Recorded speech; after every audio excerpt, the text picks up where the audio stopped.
Okay, guys, back to the tutorial. Again, my name is Jay Wilson. I'm a freelance consultant through my company, Onyx Reporting. We're going to do a little bit of housekeeping, okay? In our previous tutorial, we wrote a function that would authenticate us against Domo, and we wrote our first API request that had full authentication with this XDomo authentication. And we started the conversation on compartmentalizing. And I'm actually going to push us to compartmentalize even further. Every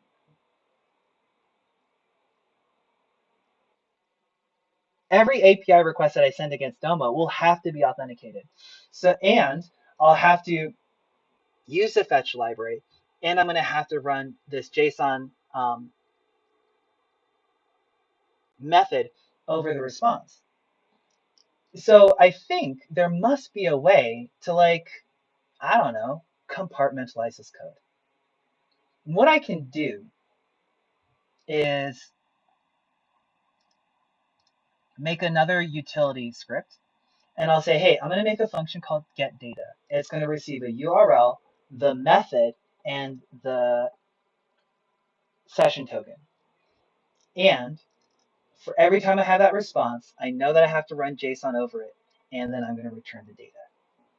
That's the new function that I'm going to use anytime I need to fetch data from Domo. So let's replace that in my auth2.js file. So user response is not going to be a fetch. Instead, I'm going to say, hey, get data. And in order to use the get data function, I'll have to import it up here. And what are my arguments? My arguments for get data are what's the URL, what's my method, and what's my session token.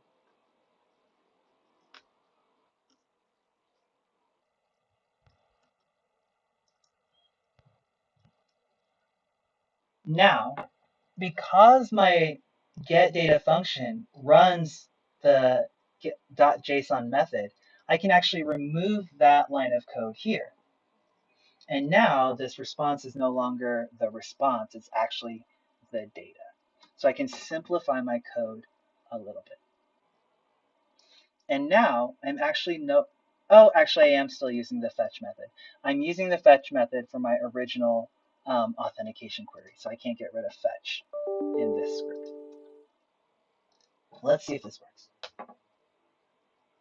It still works. Cool. So that was one piece of housekeeping. The next piece of housekeeping that I want to do is to introduce a way to configure my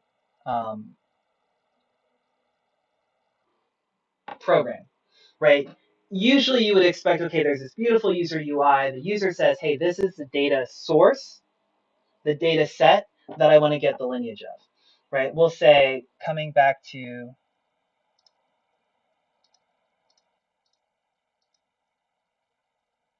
my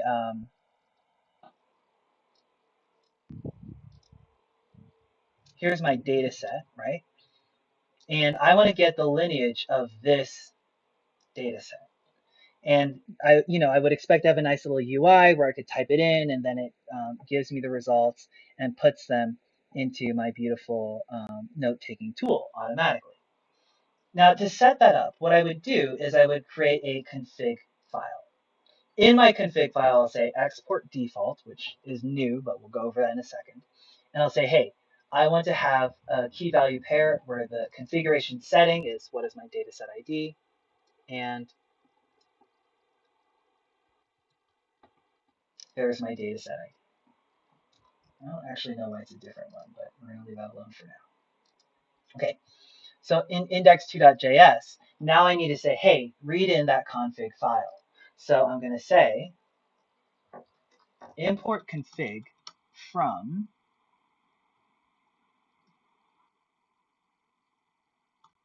config2. And just to make sure it works,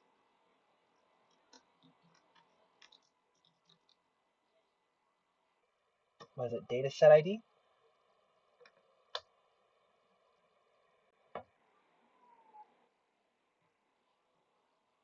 No, in config2.js, please. Okay, and there's my dataset ID. Now, I don't want to have to do config this, config that. So instead, what I'm going to do is I'm going to say, hey, from that config object, can I destructure? Sorry, I'm trying to figure out how I want this laid out. Okay, I'm going to destructure dataset ID from the object called config, and then I'll spell it correctly.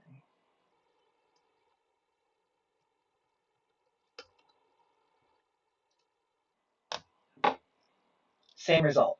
What I like about this approach, though, is as I add more configuration settings, like I might add a Notion database that I want to send my content to, I can then, here under my index file, just say, oh yeah, I also need to destructure that Notion config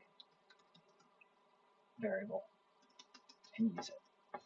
So it keeps my code, relatively simple and sustainable as it scales. All right, cool. Why don't we go ahead and yeah, let's go ahead and stop the recording for now, and then we'll come back and actually query the dataset lineage.